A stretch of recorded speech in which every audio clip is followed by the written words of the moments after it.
Bonjour à tous, bienvenue dans les studios de Figaro TV, journée spéciale, émission spéciale autour de la chute programmée de François Bayrou. On ira à l'Assemblée nationale retrouver notamment Timothée Delem et Wally Bordas, le correspondant parlementaire du Figaro. Nous serons également au plateau avec le politologue Roland Quérol et la dirigeante Virginie Calmels, dirigeante de Croissance Plus, exaspérée avec d'autres figures du patronat par la situation actuelle.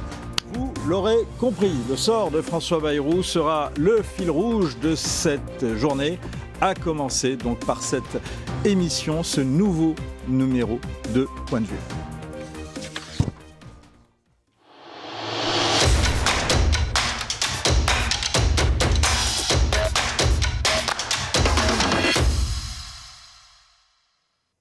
Et on va tout de suite à l'Assemblée nationale retrouver Timothée Delem. Bonjour Timothée, quelle est l'ambiance à quelques heures du début de la séance? D'après Wally Bordas qui se trouve à côté de vous, généralement c'est à midi que la tension commence à monter. Nous y sommes.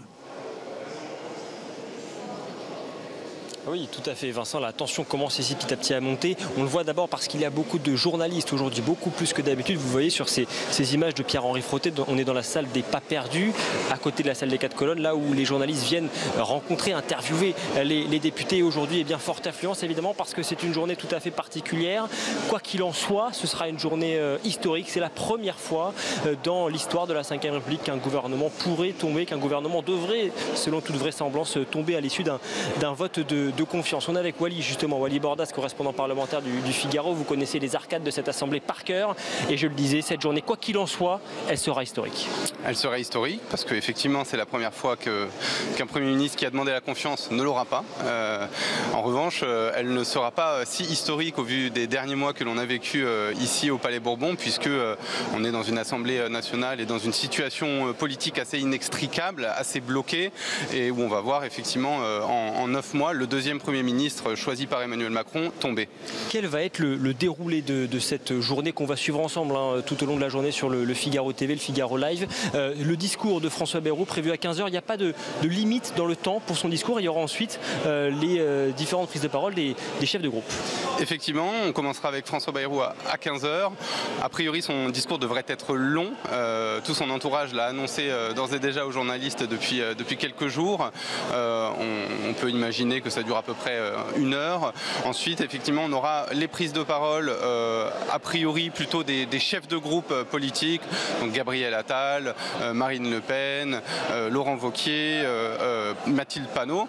Et à la suite de ces prises de parole, François Bayrou pourra, s'il le souhaite, et a priori il le souhaitera, reprendre la parole pour répondre aux différents chefs de groupe.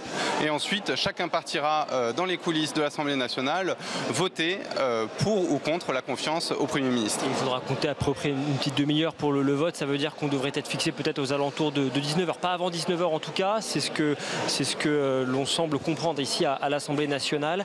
Objectivement, Wally, il n'a aucune chance de se maintenir aujourd'hui, François Bayrou. Objectivement, les dés sont déjà jetés depuis longtemps. Le jour où il a annoncé que ce vote allait avoir lieu, le jour où il a annoncé cette session extraordinaire, toutes les forces politiques ont annoncé, en tout cas toutes les forces politiques d'opposition ont annoncé qu'elles allaient voter contre la confiance, et notamment le Parti socialiste, avec qui, en tout cas de qui il espérait la clémence, et le Rassemblement national, de qui il aurait aussi pu espérer la clémence en vue du budget. Mais il y aura quand même, quoi qu'il en soit, beaucoup d'enseignements à tirer de ces votes. On le sait, notamment du côté des Républicains. C'est vrai qu'il y a eu des tensions qui sont nées ces derniers jours, en tout cas qui ont été dévoilées comme ça au grand public. C'est du côté des LR qu'il faudra suivre particulièrement le vote des députés. Laurent Wauquiez l'a dit, il a laissé le choix, il laisse les députés du groupe libres. Effectivement, c'est l'un des gros enjeux de la journée. Finalement, c'est ce qu'on va regarder le plus, puisque c'est ce qui va déterminer la cohésion du bloc central tel qu'on le connaît aujourd'hui. Est-ce que ce bloc central va perdurer après le vote d'aujourd'hui? Effectivement, les députés LR sont divisés sur la marche à suivre. Faut-il voter la confiance à François Bayrou? Dans leur circonscription, beaucoup d'habitants leur disent qu'il ne faut pas voter la confiance. Et donc, a priori, on devrait avoir aux dernières nouvelles, une bonne moitié du groupe qui pourrait voter contre ou s'abstenir sur la confiance à François Bayrou, ce qui pourrait effectivement créer des tensions au sein du socle gouvernemental tel qu'on le connaît depuis Michel Barnier. Parce qu'on le rappelle quand même que Bruno Retailleau lui avait appelé dans un premier temps, il l'a dit, il invite les députés LR à voter la confiance. Oui, tout à fait. En plus, c'est un membre de ce gouvernement. Même Laurent Wauquiez, qui n'est pas forcément un grand admirateur de François Bayrou, votera cet après-midi pour la confiance au Premier ministre. Il a appelé ses députés à le faire également, mais la plupart des députés finalement aujourd'hui LR ne souhaitent pas donner leur confiance à un Premier ministre qui a priori est condamné et préfère regarder demain en fonction de la possible dissolution qu'il y aura la confiance de leurs électeurs. Dans quelle mesure ce qui va se passer cet après-midi aura un impact sur l'identité, sur le profil de celui qui sera choisi ensuite pour succéder à François Bayrou à Matignon? Il va falloir bien regarder la tonalité qui va être celle des socialistes notamment. On sait que ce sont eux qui peuvent être la clé du futur gouvernement. Il va falloir bien regarder la tonalité et l'ambiance générale au sein du socle commun, notamment entre les LR et Renaissance qui, depuis maintenant 9 mois, arrivent plutôt pas trop mal à cohabiter et à former des gouvernements ensemble. De ces deux composantes-là, LR d'un côté et le Parti Socialiste de l'autre, de l'ambiance qu'il pourra y avoir, des prises de parole qu'il pourra y avoir, on pourra déterminer la suite et le potentiel futur Premier ministre. Et on va suivre évidemment cela de très très près ici, donc depuis la salle des pas perdus et puis la salle des 4 colonnes de l'Assemblée nationale. Discours de François Bayrou prévu à 15h, à partir de 15h donc cet après-midi. Merci beaucoup Timothée. Bien évidemment, on suivra ça en direct et on vous retrouvera d'ailleurs tout au long de cette émission. Merci à Wally Bordas également, que l'on retrouvera d'ailleurs ce soir dans notre émission spéciale à partir de 21h30 sur le Figaro TV. Bonjour Roland Quérol. Bonjour. Plaisir de vous entendre, de vous voir. Je reviens de regarder le simulateur que fait le Figaro et je le regarde de nouveau. Apparemment, c'est compliqué quand même. Dans le meilleur des cas, François Bayrou n'a aucune chance. Dans le meilleur des cas, 233 voix pour la confiance.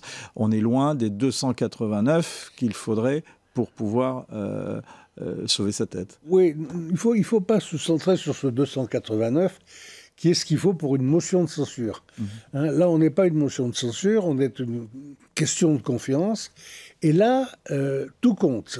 Les abstentions, les absents, ça compte aussi, d'une certaine façon. Ce sont les voix exprimées, en fait. Oui, c'est les voix exprimées. Donc, si vous arrivez à avoir une majorité d'exprimés, fût-elle à 233, ça peut suffire à condition qu'il y ait moins de votes contre.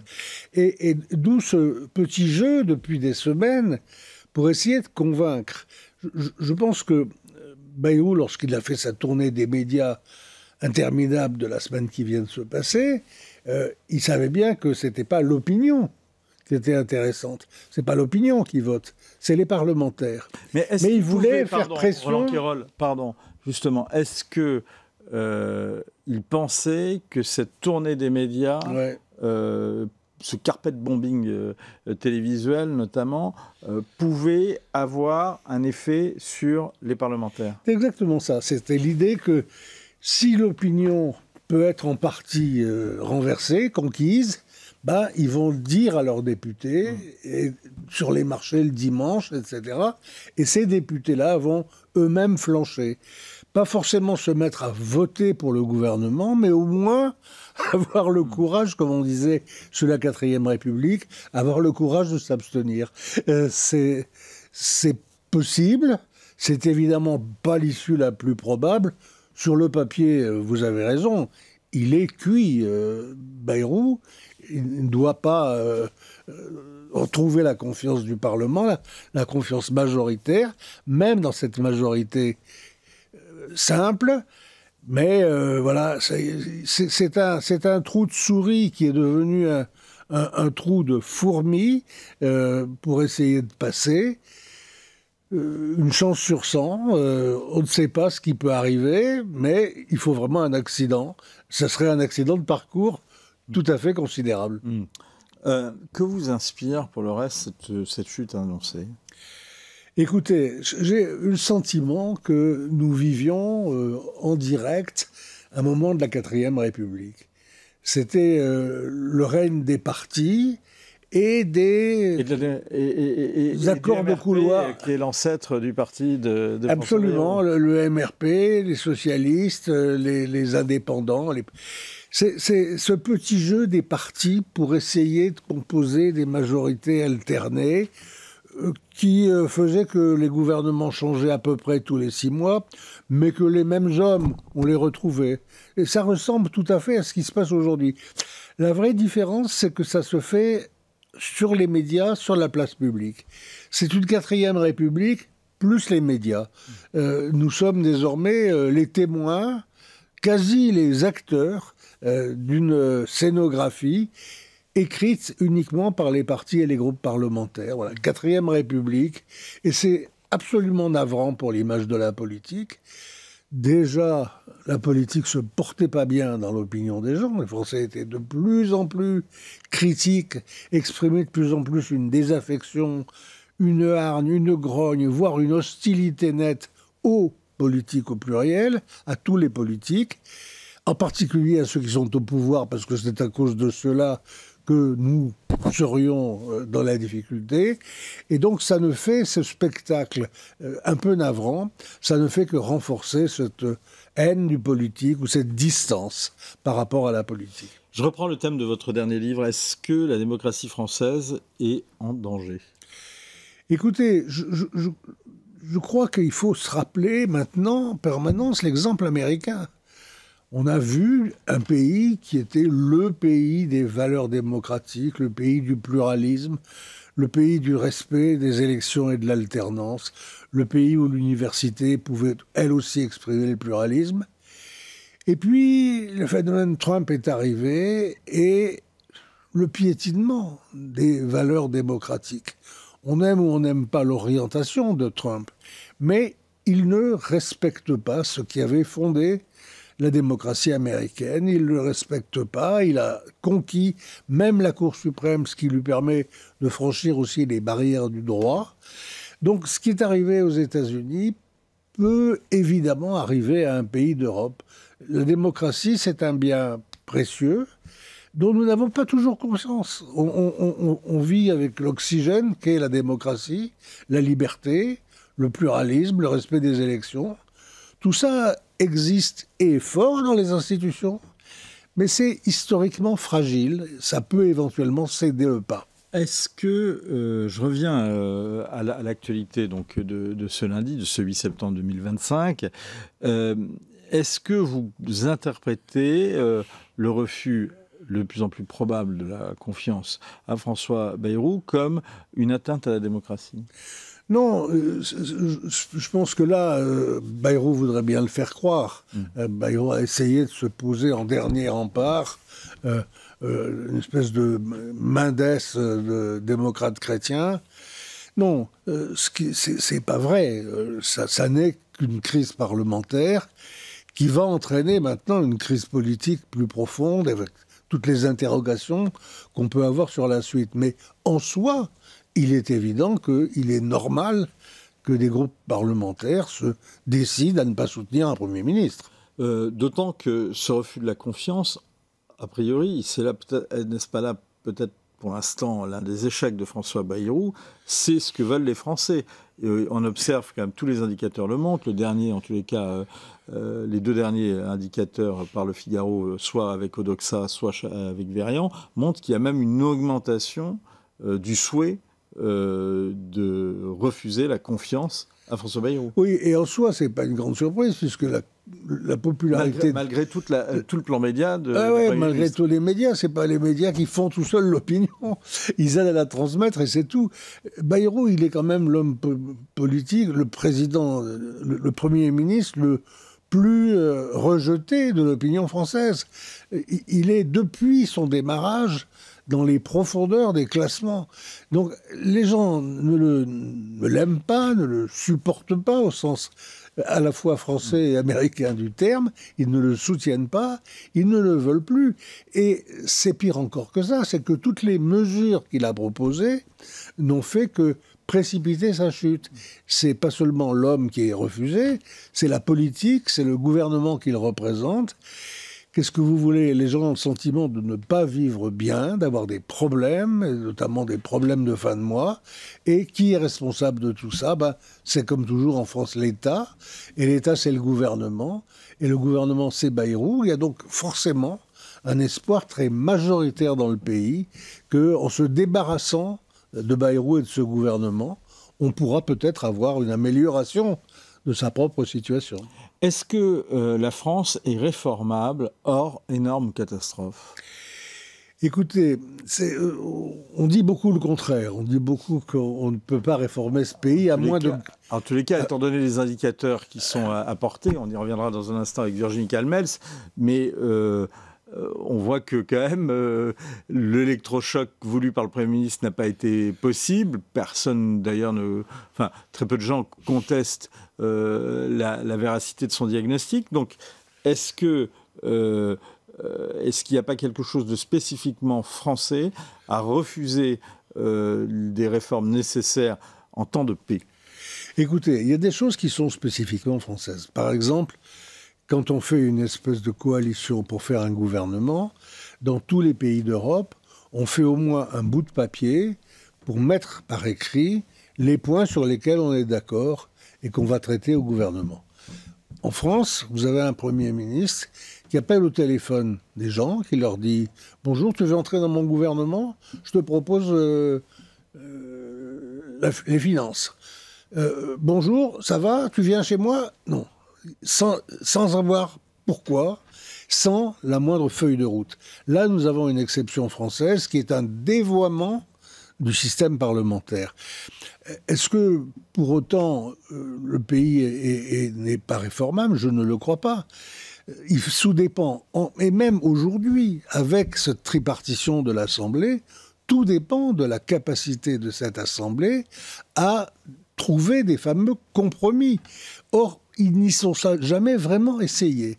Prenons un exemple. On dit qu'il faudrait ouvrir du côté de la gauche ou du Parti socialiste. Et une communication savamment entretenue par le président de la République a fait que les journalistes ont beaucoup mis en avant cette possibilité depuis 2 semaines. Or, vous voyez, dans ce vieux pays épris d'égalité, comme disait Tocqueville, on est épris d'égalité et donc on a des demandes de justice, notamment de justice sociale. Et vous le voyez dans tous les sondages que vous publiez vous-même, vous voyez bien qu'il y a une demande très forte de ce côté-là. Or, quelles ont été les réponses des gouvernements Barnier et Bayrou sur ce point? Il n'y en a pas eu. Il n'y en a pas eu. On ne peut pas ne pas équilibrer ce qu'on demande de sacrifice aux Français par des ouvertures dans le sens de la lutte contre les inégalités ou l'injustice sociale ou fiscale. Donc, évidemment, un jour, on est appelé à tomber et il faut simplement souhaiter que les suivants sachent mieux négocier de véritables compromis sur le fond. Qu'allez-vous observer et guetter cet après-midi, Roland Quérol? Comme tout le monde, qui vote quoi? Qui a finalement basculé ou n'a pas basculé? Je pense qu'on n'aura pas beaucoup de surprises, normalement, puisque chacun s'est exprimé beaucoup pendant toute cette campagne de la confiance. Mais enfin, je crois que c'est très important de savoir exactement qui vote quoi. C'est important parce que ça va guider la vie politique des prochaines semaines et des prochains mois.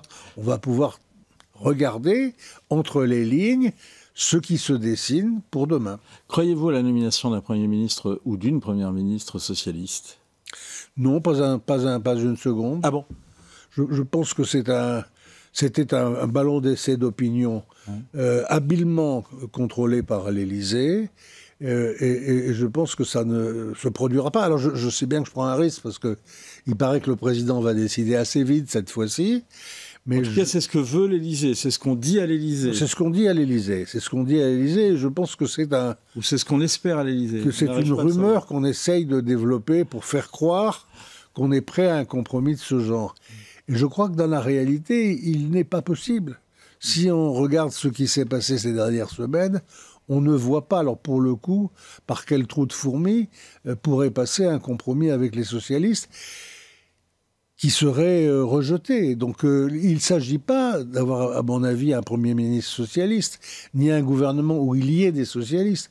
Je crois que l'espoir maximal dans la composition actuelle du Parlement, c'est que les socialistes acceptent à nouveau un pacte de non-censure, s'engagent à ne pas censurer le prochain gouvernement, parce qu'on leur a donné quelques gages, je ne sais pas, sur la taxe pour les plus riches, quelque chose comme ça, qui leur permettrait de montrer à leur électorat, qu'ils ont gagné quelque chose d'important et qui justifierait leur non-censure. Mais de là à avoir un gouvernement, je ne crois pas. Justement, quel est aujourd'hui l'enjeu pour le Parti socialiste? C'est de se radicaliser dans le discours pour pouvoir éviter une hémorragie vers la France insoumise? C'est une contradiction interne qu'ils portent et qu'ils ont porté souvent dans leur histoire.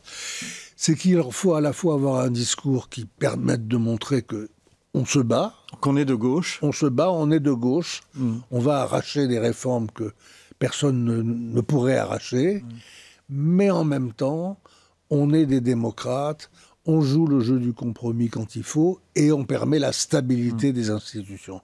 Et là, ils sont très sensibles aussi à ça parce que l'opinion publique demande très fortement de la stabilité et les socialistes le savent. Est-ce que, pour revenir sur la question des socialistes, est-ce que la dynamique électorale, en quelle faveur est la dynamique électorale pour le Parti socialiste? Est-ce que c'est l'intérêt aujourd'hui pour le Parti socialiste, c'est d'aller vers un électorat tenté par les insoumis, ou bien est-ce que ce n'est pas plutôt d'essayer d'attirer les déçus ou les orphelins du macronisme?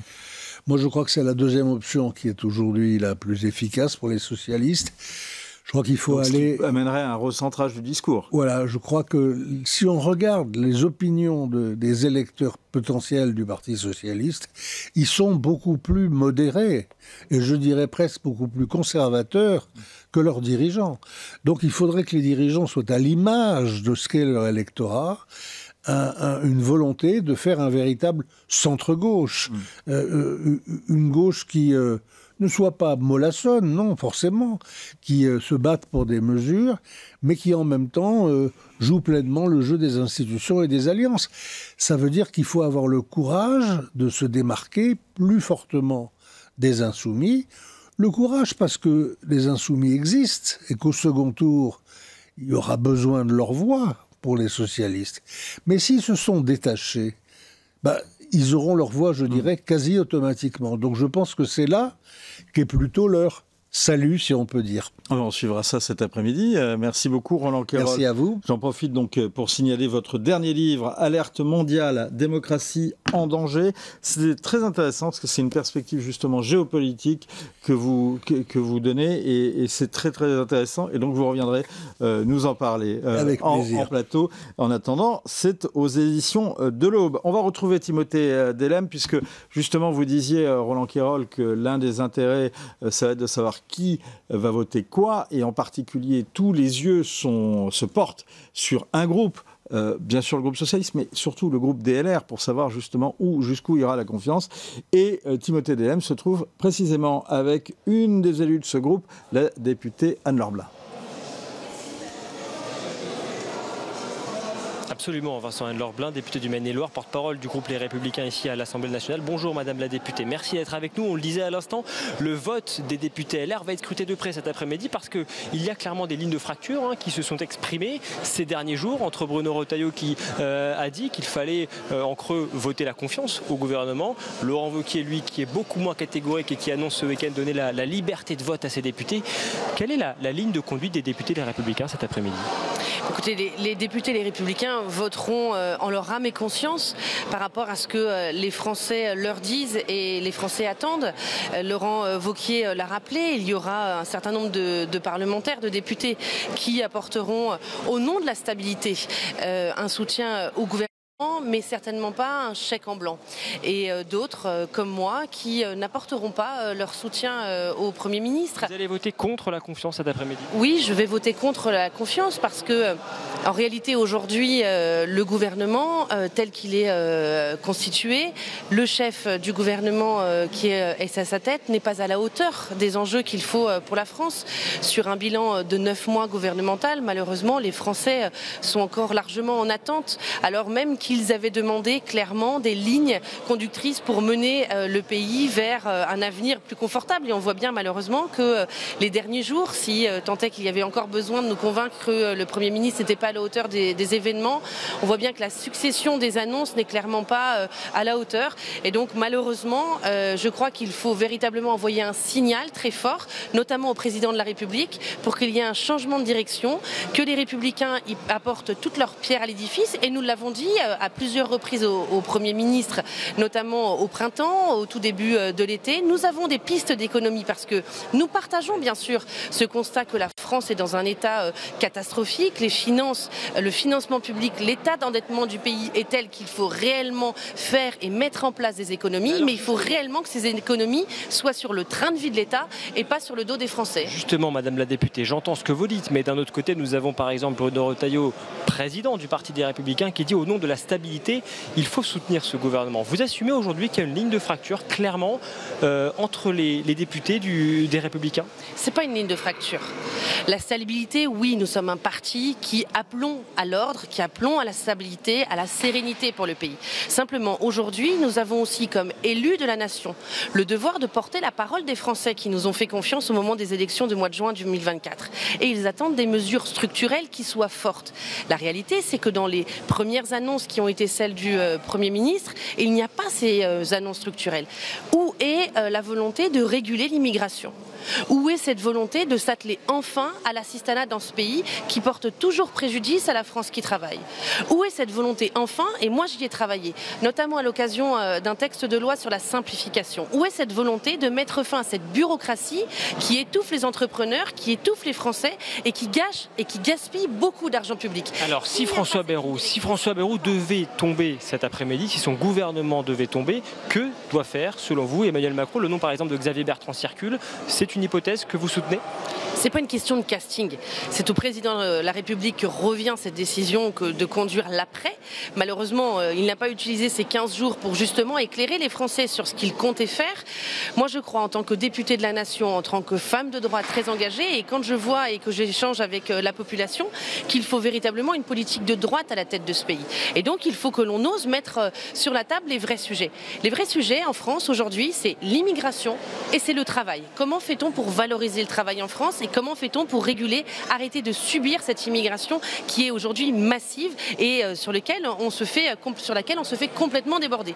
Donc ce sont deux sujets cruciaux sur lesquels naturellement il faudra que le gouvernement planche et mette véritablement des directions parce que les Français ne peuvent pas se permettre ces aléas électoraux, ces renvois ici ou là d'ascenseurs et ces négociations à Paris. Les Français ont besoin de choses très concrètes sur le terrain et c'est ce que nous, députés, nous sommes venus dire aujourd'hui par notre vote à Emmanuel Macron et au Premier ministre parce que ce n'était pas convenable la manière dont il voulait diriger le pays. Eu égard à ce que vous dites, Madame la députée, aux priorités que vous mettez en avant, est-ce que ça signifie que vous dites aujourd'hui, attention, si le gouvernement, si le prochain Premier ministre est socialiste, nous censurons?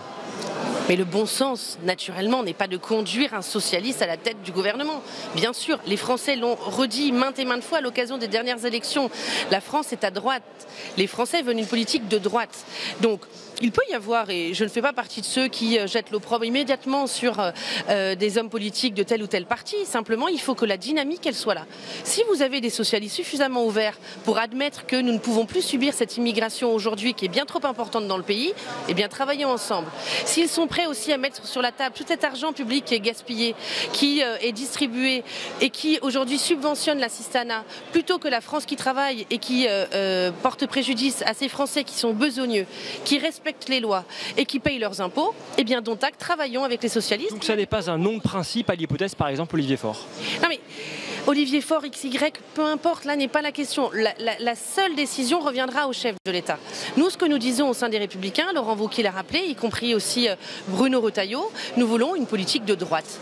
Nous sommes des hommes et des femmes de droite. Nous avons été élus pour mener une politique de droite pour le pays. Bruno Retailleau, au ministère de l'Intérieur, a énuméré un certain nombre de points sur lesquels il fallait travailler. Les rapports avec d'autres pays, les rapports des migrations et notamment de la clandestinité d'un certain nombre de gens qui sont sur notre territoire. Donc il y a des points cruciaux sur lesquels il faut travailler. Et donc pour ça, il nous faut des hommes, des femmes qui soient déterminés à faire avancer les choses. Et c'est notre rôle, nous, aux députés de la droite républicaine, députés des Républicains, de faire avancer ces sujets dans l'intérêt seul des Français et de la France. Merci Madame la députée. Voilà Vincent, beaucoup d'enseignements à tirer. C'est vrai qu'il y a des lignes de fracture, clairement. En tous les cas, il y a des débats, y compris à l'intérieur donc des Républicains ici, à l'heure où ce vote de confiance donc, se rapproche petit à petit.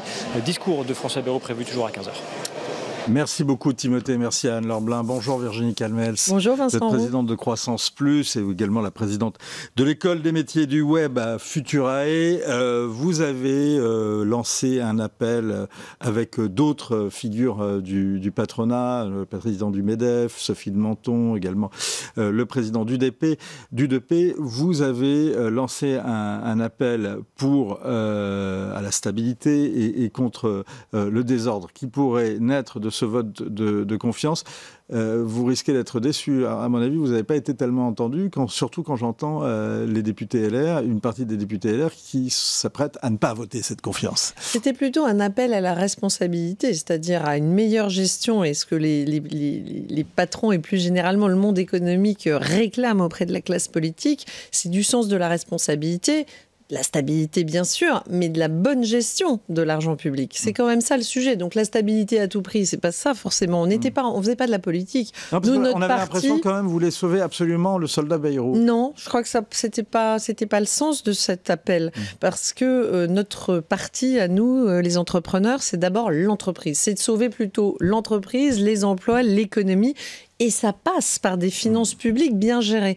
Et nous, on ne comprend toujours pas pourquoi, finalement, on continue à creuser la dette sans apporter des mesures correctrices qui passent d'abord et avant tout, et c'était le sens de ce papier où chacun proposait une mesure pour baisser la dépense publique. Et qu'on pense, nous entrepreneurs, mais comme les salariés et comme les ménages, qu'en France, on est trop taxé, que le taux de prélèvement obligatoire est trop important et qu'on ne veut pas être la variable d'ajustement d'un nouveau budget. Donc c'était pas un appel, on fait pas de la politique politicienne à sauver le soldat Bayrou, on était sur un appel à gérer mieux la dépense publique, arrêter de croire que le futur budget va encore faire les poches des entreprises. C'est ça notre message, parce que le dernier budget, 15 milliards de plus d'imposition pour les entreprises. On a été la variable d'ajustement du dernier budget pour qu'il passe. Ce qu'on disait là, c'est attention, on ne sera pas la nouvelle variable d'ajustement du prochain budget, que ce soit celui de Bayrou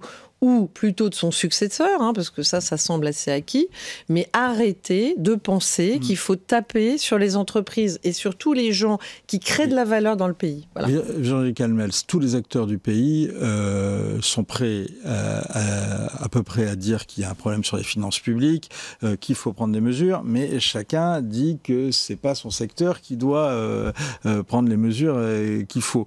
Donc, est-ce que quand même là, il n'y a pas, au regard de la situation exceptionnelle, en tous les cas, une nécessité que chacun fasse un peu un effort? Oui, il faut que chacun fasse un effort et je pense que les entreprises ont déjà beaucoup participé à l'effort puisque, comme je vous le rappelle, 15 milliards l'année dernière de taxes supplémentaires payées par les entreprises avec, vous le savez, les hauts revenus, les dividendes, les profits exceptionnels, etc. Donc vous ne voulez pas faire de politique, mais a priori, vous craignez si un Premier ministre socialiste qui est nommé... Non mais attendez, là, ce que les socialistes ont sorti comme budget, enfin en tout cas leur proposition budgétaire, alors là en revanche il y a des lignes rouges graves pour l'économie du pays, et c'est pas parce qu'ils ont l'étiquette socialiste, parce que moi j'ai connu une époque où les socialistes étaient dans la social-démocratie et faisaient les lois El Khomri par exemple, et là on était tout à fait favorable. Donc c'est pas l'étiquette qui compte, c'est le contenu. Le contenu, c'est plus du socialisme. Alors déjà, moi je suis pas tout à fait favorable à l'économie administrée, mais là c'est les socialistes existe, elle est fisée. C'est la taxe Zuckman qui serait un repoussoir évident et immédiat et qui détruirait de la valeur et de l'économie pour notre pays. C'est pas de baisse de la dépense publique, c'est encore davantage d'impôts, etc. Donc on a l'impression qu'ils ne comprennent pas qu'au fond l'heure est grave, mais qu'elle doit d'abord passer par une bonne gestion des finances publiques et que c'est comme ça qu'on restaurera la confiance des acteurs économiques qui ont fait largement leur part de chemin, mais qui sont à l'os. On arrive à un moment, vous voyez, moi chez Croissance Plus, donc on est vraiment sur des entrepreneurs en croissance. On a 50% de nos adhérents qui nous disent qu'ils vont geler ou baisser leurs investissements, qui vont arrêter l'embauche. De quoi avez-vous peur ? On a peur d'un pays qui continue dans sa fuite en avant, qui ne sait toujours pas prendre à bras-le-corps comme le font les chefs d'entreprise, comme le font les ménages. Il y a un moment donné, les gens ne dépensent pas à l'infini, alors que là, on a l'impression que l'argent public est mal géré, que les services publics vont de plus en plus mal. Si on avait des hôpitaux qui fonctionnent merveilleusement bien, si on avait une éducation nationale hyper performante, mais ce n'est pas le cas. Pourquoi ? Parce qu'on a grévé tout ça d'une couche administrative, d'une surréglementation. On a étouffé des gens et des fonctionnaires qui faisaient bien leur travail, mais qui sont étouffés par une couche de fonctionnaires qui ne sont là que pour faire de la mauvaise de la bureaucratie, de la mauvaise administration, de la bureaucratie.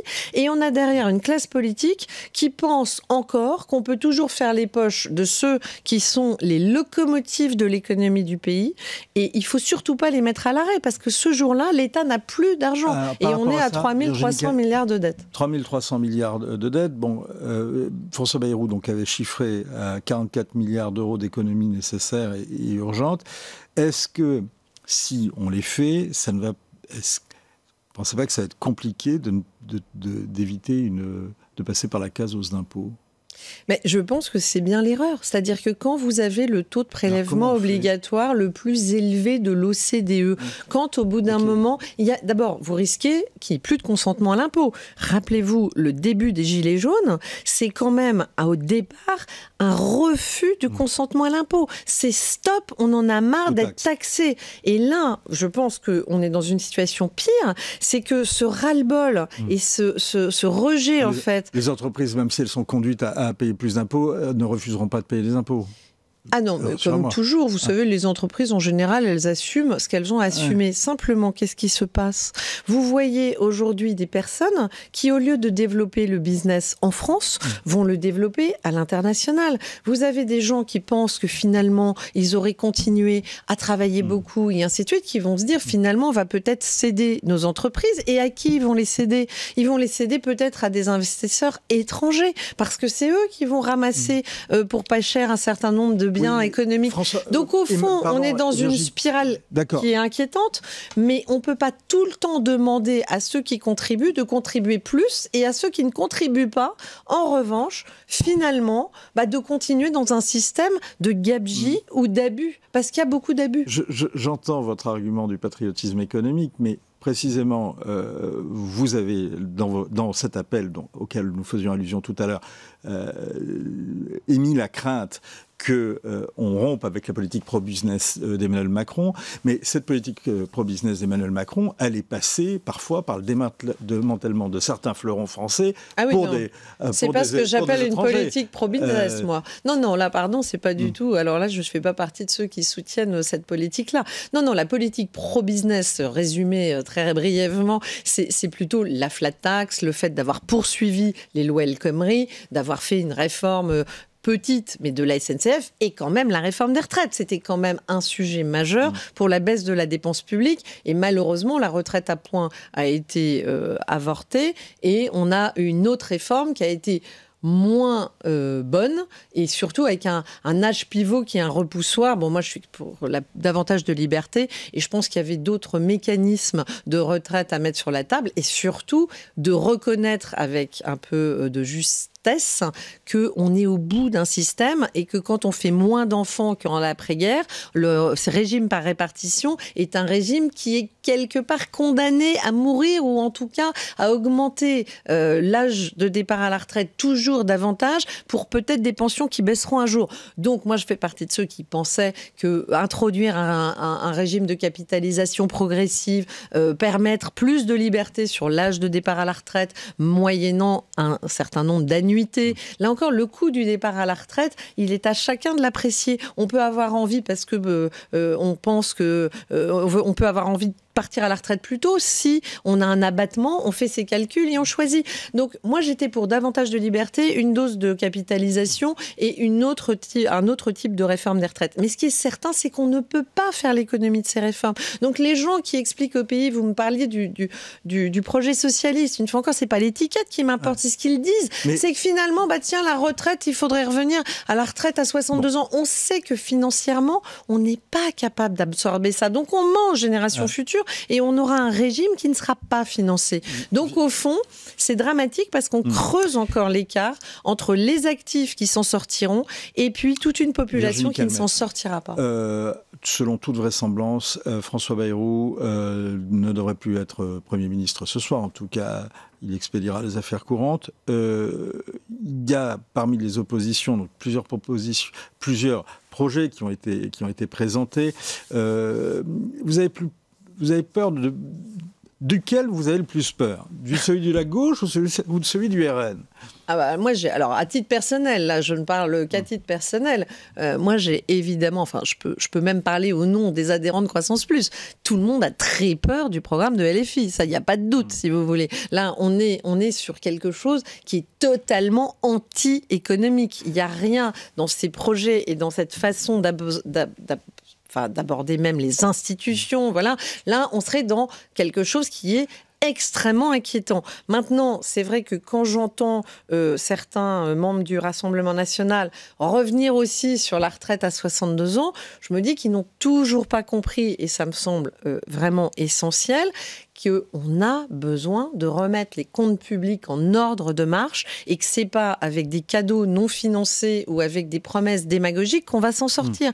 Donc il faut des gens courageux. Voilà, moi je pense que c'est vraiment aux forces politiques qui ont compris ce qu'était l'économie de marché, mais intelligente.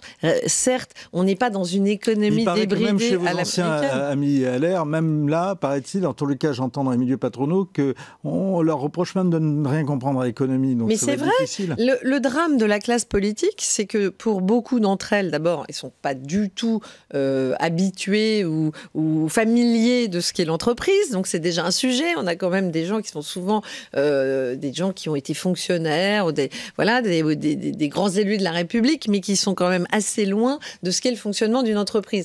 Mais ensuite, il y a des choix politiques et on a quand même, sur tout l'échiquier politique, souvent été plutôt du côté du social-étatisme, de l'intervention de l'État, d'un État qui est de ce fameux État-providence, État-nounou, qui montre ses limites. On a plus de pauvres dans notre pays, on n'a pas des gens qui vivent mieux qu'il y a des années, et on a quand même finalement abîmé gravement, et je ne suis pas favorable au quoi qu'il en coûte qu'on a mené à une époque, c'est-à-dire que mettre des perfusions quand on a déjà quelqu'un qui est très mal en point, c'est peut-être aussi changer à un moment donné le système et peut-être s'inspirer de ce que font les entreprises. Ouais. Bien gérer, vous voyez, gérer en bon père de famille, c'est quand même quelque chose qui guide la totalité des gens qui sont à la tête des entreprises et on trouve que ça manque un peu à la tête de l'État. Est-ce que vous ne regrettez pas d'avoir abandonné la politique quand vous voyez cette situation ?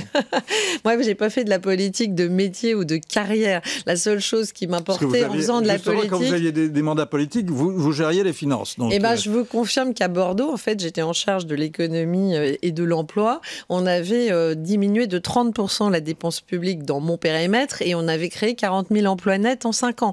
Donc c'est possible et j'étais pas partisane de plus de subventions, plus d'aides aux entreprises, mais au contraire d'accompagner les acteurs économiques qui sont ceux qui créent l'emploi dans notre pays, qui sont ceux qui créent la richesse. Ce sont les PME, ce sont les artisans, les commerçants, les agriculteurs. La puissance publique, elle doit être un facilitateur porteur pour ces gens-là, ne pas leur mettre des bâtons dans les roues, garantir de la visibilité, de la stabilité. Mais ce discours-là, Virginie Calmels, on l'entend, il fait consensus dans toute une partie de l'électorat français, dans toute une partie d'ailleurs du lectorat du Figaro également. Le problème, c'est que ce discours-là, on l'entend de la part du patronat depuis des années, j'allais dire depuis des décennies, mais très souvent, ce même patronat, ces mêmes milieux économiques, ces milieux entrepreneurs ont soutenu comme un seul homme, on voit arriver comme un messie Emmanuel Macron, qui a été un champion de la dépense publique. Alors, je ne suis pas tout à fait d'accord avec vous. Déjà, je me méfie de mettre tout le monde dans le même sac. Vous voyez, il y a des gens qui n'ont pas soutenu Emmanuel Macron. Le sac est le sac est assez large. Non, mais globalement, tout le monde n'a pas voté Emmanuel Macron. Et chacun, vous savez, même chez les entrepreneurs, vous seriez étonné de voir comme ça se répartit sur l'échiquier politique. Donc, vous savez, en fait, les entrepreneurs, c'est aussi le reflet de la France dans sa diversité, y compris dans son vote. Ce qui est certain, c'est qu'il y a eu des bonnes choses qui ont été faites et on doit le revendiquer quand on est un acteur économique. Une fois encore, comprendre qu'il fallait moins taxer le capital pour permettre aux investisseurs de choisir la France et de venir investir en France, c'était une bonne mesure. En revanche, quand j'entends la taxe Zuckman, il faut bien comprendre, parce que on a l'impression parfois d'avoir des gens qui partent de zéro, mais il y a eu dans le passé des tentatives de vouloir taxer encore davantage. Rappelez-vous, quand il y a eu le déplafonnement de ce qui s'appelait l'impôt sur les grandes fortunes, l'IGF, ça a conduit à quoi? Ça a conduit malheureusement à faire fuir des gens qui ne pouvaient pas s'acquitter de l'impôt, tout simplement parce que c'était un impôt calculé sur une richesse qui n'est pas liquide, qu'ils n'ont pas sur leur compte bancaire, qui était le fruit de leur travail, qui s'appelle l'outil de travail. Quand j'entends qu'il y a encore des gens aujourd'hui, en 2025, qui seraient prêts à taxer Emmanuel Macron a fait la même chose avec l'IFI. Oui, alors l'IFI, je suis d'accord avec vous, mais c'est pas tout à fait. Alors, sauf que ça a mis effectivement au ralenti l'immobilier dans le pays. Il a considéré, lui, que c'était improductif. Il y a quand même des milliers d'emplois dans l'immobilier et ça crée aussi, ça fait partie de l'économie productive de mon point de vue. Mais il a voulu taxer le patrimoine immobilier. Mais là, on est en train de parler de taxer l'outil de travail, ce qui serait désastreux instantanément. Et là, il faut que la gauche se rendre compte.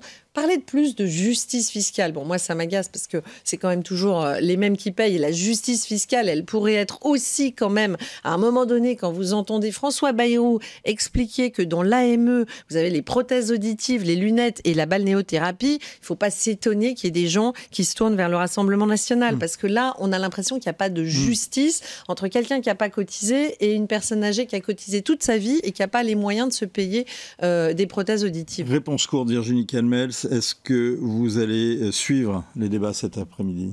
Oui, évidemment, ça m'intéresse. Qu'est-ce que vous allez particulièrement guetter ? Ça m'intéresse. Maintenant, qu'est-ce que vous allez particulièrement guetter ? Non, je crois que le résultat, il est connu et que les débats, je vais vous dire, ils auraient presque pu s'exempter de ce passage-là parce que je pense que la messe est dite et elle est dite aussi parce que le Premier ministre a choisi délibérément le 49.1 et finalement, voilà, je pense que c'est une sortie par le haut qu'il choisissait plus que l'intérêt du pays. Pour nous, entrepreneurs... Vous croyez à cette thèse ?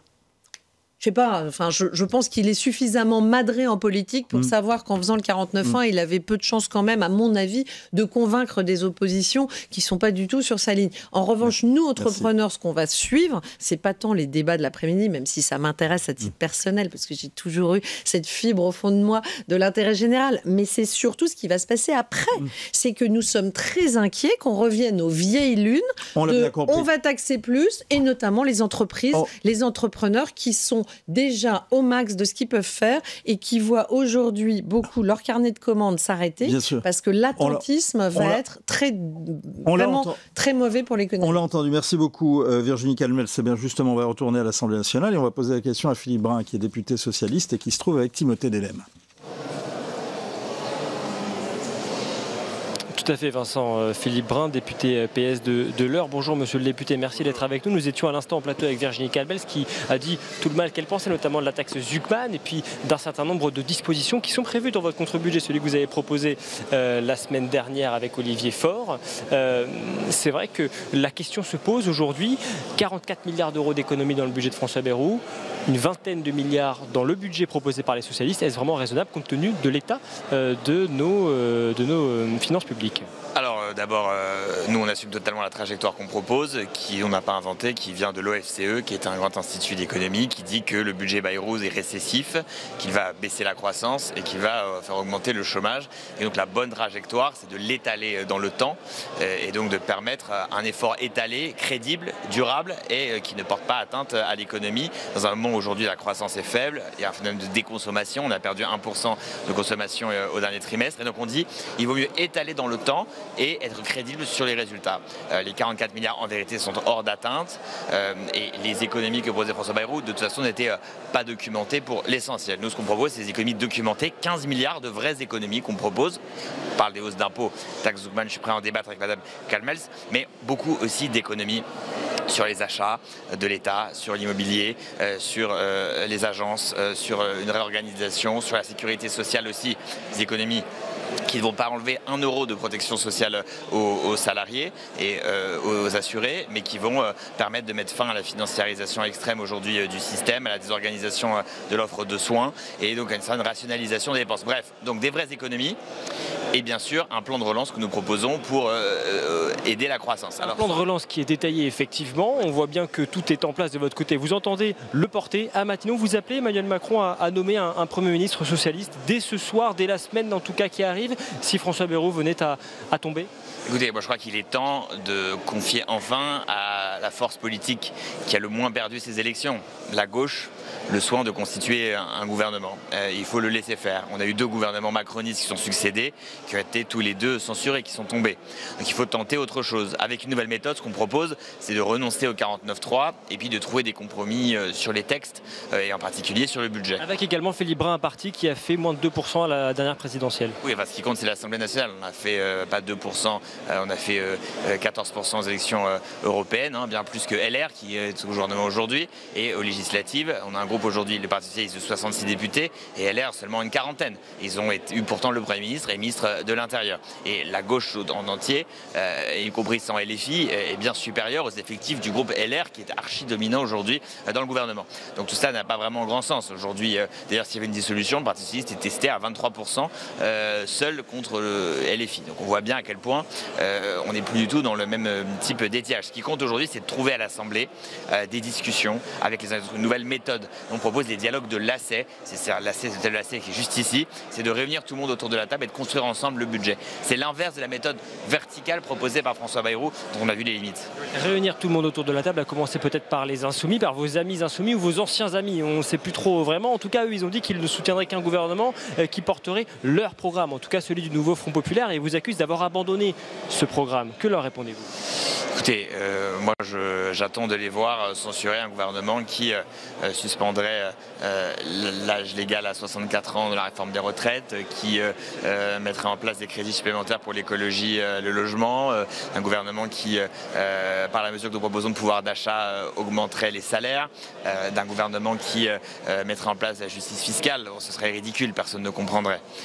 Donc tout cela ne nous impressionne pas beaucoup. On sait très bien que LFI ne censurerait pas d'emblée un gouvernement de gauche. Et s'il veut se trouver des prétextes, alors je crois que de toute façon ses électeurs lui sanctionneront gravement. Mais surtout, je crois qu'on est le seul parti en vérité, pas socialiste, mais avec le reste de la gauche, à pouvoir aujourd'hui être en position de centralité dans cette Assemblée. À partir du moment où on dit qu'on ne veut pas gouverner avec le RN, le centre de gravité de l'Assemblée nationale aujourd'hui, il est plutôt à gauche. Au centre de gravité, justement. Nous étions tout à l'heure avec Anne-Laure Blin, porte-parole des députés Les Républicains ici à l'Assemblée nationale.